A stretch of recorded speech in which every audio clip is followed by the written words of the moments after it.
Welcome to the Real News Network. I'm Kim Brown in Baltimore. A new study from the Center for Public Integrity shows just how highly concentrated industrial air pollution is in the U.S.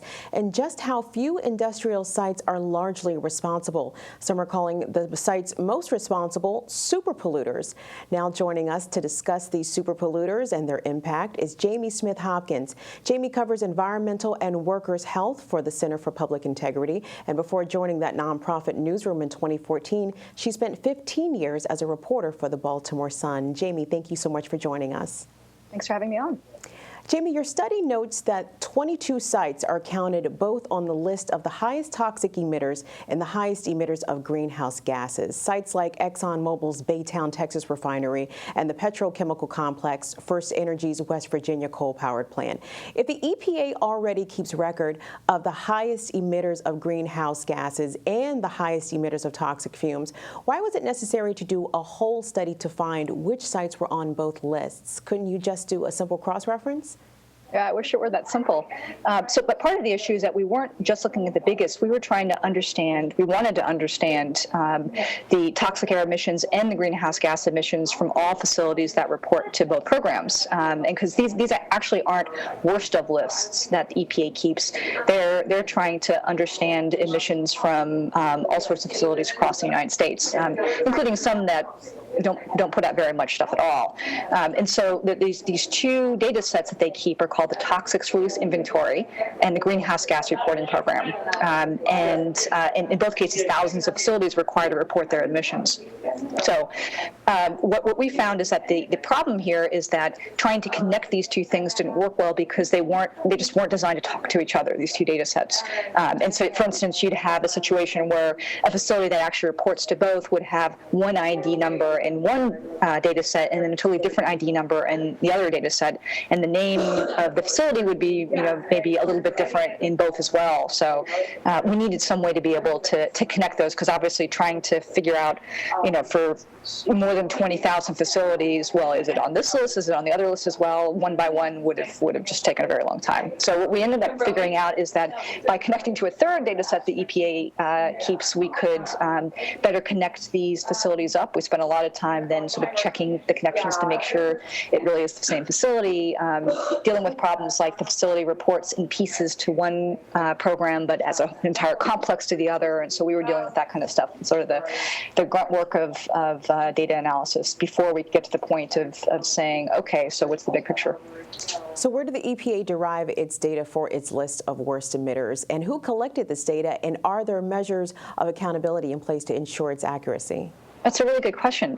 In this case, both programs are company-reported information. So the upside of that is the companies, aren't going to contest the information because they supplied it.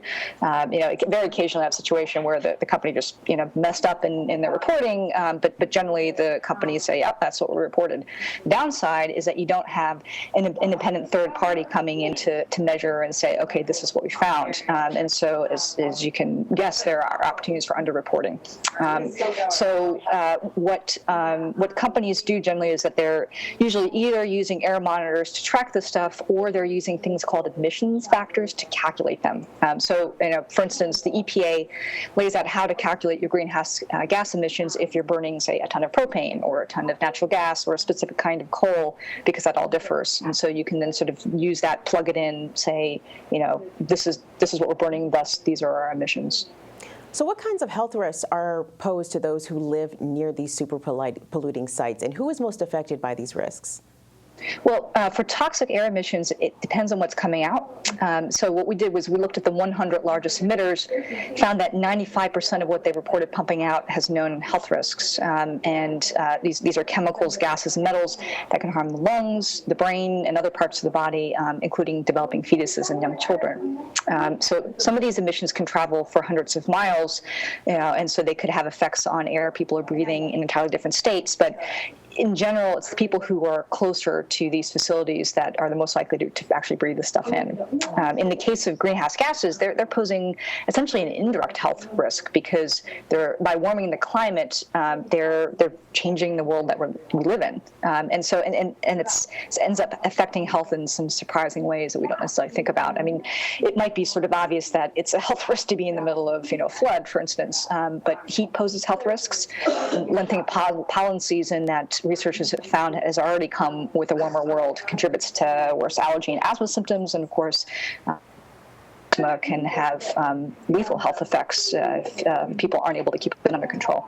Jamie, your article notes that 4 of these superpolluters are coal plants clustered around Evansville, Indiana. Now, Indiana is one of 27 states that's suing the EPA over the Clean Power Plan. This is coming under the leadership of Governor and Republican VP nominee Mike Pence. So why are they doing so, and what kinds of regulations and protections would the Clean Power Plan provide, and how would they affect the superpolluters that you've mentioned?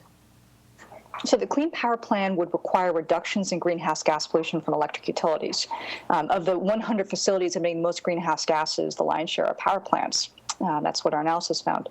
So people throw around the term war on coal a lot, and this is definitely one of the flashpoints, because by requiring greenhouse gas reductions, the Clean Power Plan would press utilities to reduce their use of coal for making electricity because other options produce less greenhouse gases, or in some cases no greenhouse gases.